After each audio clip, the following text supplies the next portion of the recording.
阿 Gem 呢晚真係狀態大勇，除咗勁歌熱舞之外，佢更表演苦練多時嘅打鼓絕技，有姿勢有實際，睇到觀眾拍爛手掌。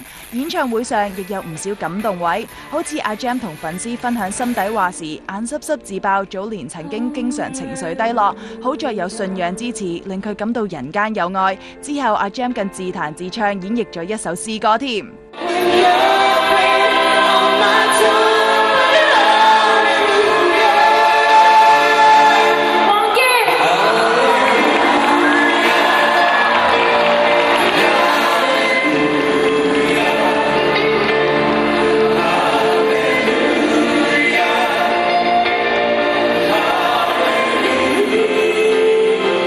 阿 Gem 話：今次之所以邀請王傑呢位前輩擔任嘉賓，其實同佢嘅初戀男友好有關係㗎。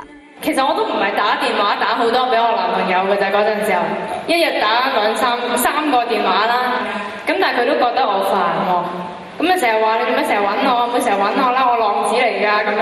喂，有個浪子？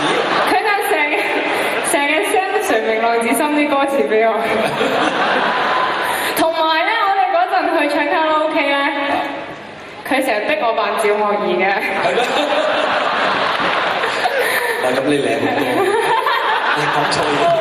我好多謝佢嚟嘅，因為其實我只不過係隨意同公司噏下嘅，我就話可唔可以幫我請王傑嚟啊？咁佢哋真係打到電話，而且佢真係肯嚟啦。咁其實佢係好支持我，同埋好俾好多鼓勵我咯。咁所以我覺得好開心，係一個好嘅前輩咯。咁難得見到王傑，大家淨係聽佢同阿 Gem 合唱，又點會夠喉喎？所以王傑就再送多首經典金曲俾大家聽啊！